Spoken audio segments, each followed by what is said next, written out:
Hello friends, welcome to Make Conceptual World. Our today's topic is lithium bromide absorption refrigeration system. So without wasting any time, let's begin.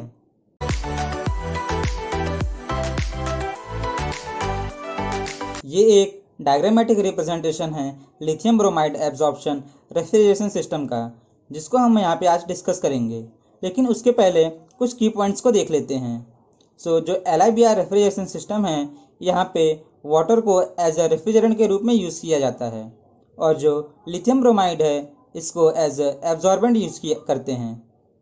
लेकिन जो lithium bromide है ये एक hygroscopic salt है, जिसकी वजह से LIBR की हाई एफिनिटी होती है टुवर्ड्स वाटर, जिसकी वजह से जो LIBR है ये हाई अमाउंट ऑफ वाटर को एब्जॉर्ब कर सकता है, जिसकी वजह से जो कूलिंग रेट है वो इंक्रीज़ हो जाएगा। लेकिन दूसरी साइड जो LIBR है ये एक कोरोसिव सब्सटेंस है, जिसकी वजह से जो मेटल पार्ट्स यूज़ किए गए हैं उसके कोरोजन होने के चांसेस इंक्रीज़ हो जाते हैं।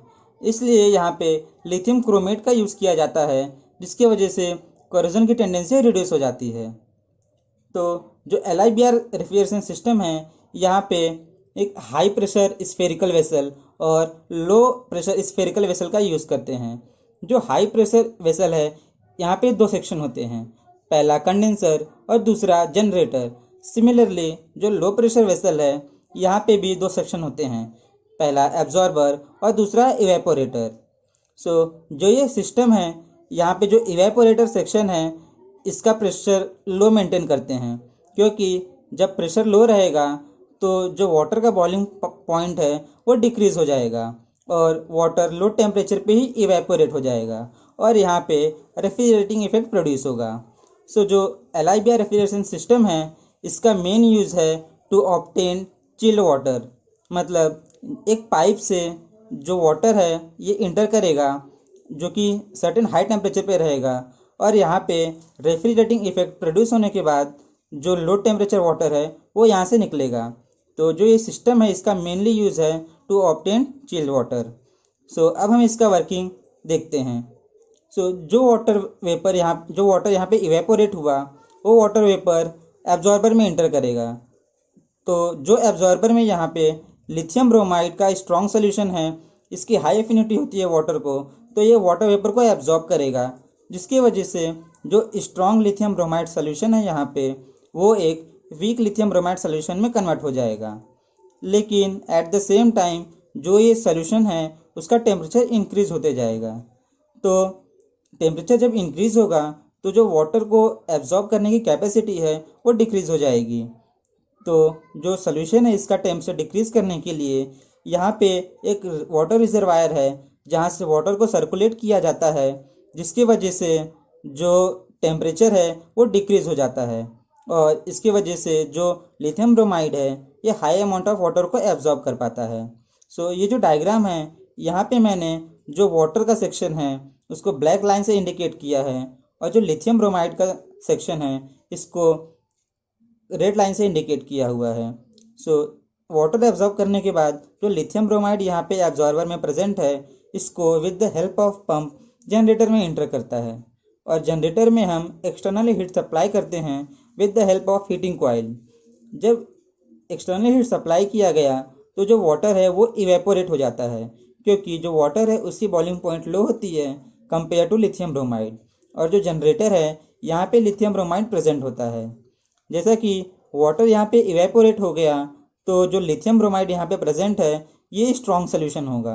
तो अब इस स्ट्रॉन्ग सोल्यूशन को जनरेटर से वापस से एब्जॉर्बर में इंटर करा देते हैं, और जो वाटर वेपर यहाँ पे था वो अब कंडेंसर में इंटर करेगा, और कंडेंसर में इंटर करने के बाद ये अपना हीट रिजेक्ट करेगा और यहाँ पे हीट ट्रांसफ़र का प्रोसेस होगा। जो ये वाटर रेफ्रिजरेंट है ये हीट उस वाटर को देगा जो वाटर को मैंने यहाँ रिजर्वायर से सप्लाई किया। तो यहाँ से जो रिजर्वायर से वाटर को सप्लाई किया गया और जो वाटर रेफ्रिजरेंट है दोनों के बीच में हीट ट्रांसफ़र का प्रोसेस होगा, और इसके वजह से जो वाटर रेफ्रिजरेंट है ये लिक्विड में कन्वर्ट हो जाएगा। लिक्विड में कन्वर्ट होने के बाद जो ये मेरा वाटर रेफ्रिजरेंट है ये इसको प्रेशर रिड्यूसिंग वाल्व से पास करेंगे, और इसके बाद ये वापस से यहाँ पे इवेपोरेटर में इंटर कर जाएगा। अब इवेपोरेटर में इंटर करने के बाद इसको with the help of pump, जो ये ट्यूब्स है जहाँ पे रेफ्रिजरेटिंग इफेक्ट प्रोड्यूस करना है, उस पर स्प्रे कराते हैं। तो जो स्प्रे कराने का मेन रीज़न है कि जो वाटर पार्टिकल्स हैं ये एटोमाइज हो जाते हैं, जिसकी वजह से जो टोटल सरफेस एरिया है वो इंक्रीज़ हो जाएगा, और जिसकी वजह से जो हीट ट्रांसफ़र है वो भी इंक्रीज़ हो जाएगा। तो ये था LIBR सिस्टम। तो इस सिस्टम में इसकी इफ़िशियंसी को इंक्रीज़ करने के लिए यहाँ पे एक हीट एक्सचेंजर का भी यूज़ किया जाता है। तो हमने जो देखा कि जो स्ट्रॉन्ग लिथियम ब्रोमाइड सोल्यूशन यहाँ से आ रहा था ये हीटेड था, क्योंकि हमने यहाँ पे हीट सप्लाई किया। तो ये जो हीटेड LIBR सोल्यूशन है ये अपना heat weak lithium bromide solution को प्रोवाइड कर देगा, और जिसकी वजह से जो स्ट्रॉन्ग लिथियम ब्रोमाइड सोल्यूशन है इसका टेम्परेचर डिक्रीज़ हो जाएगा।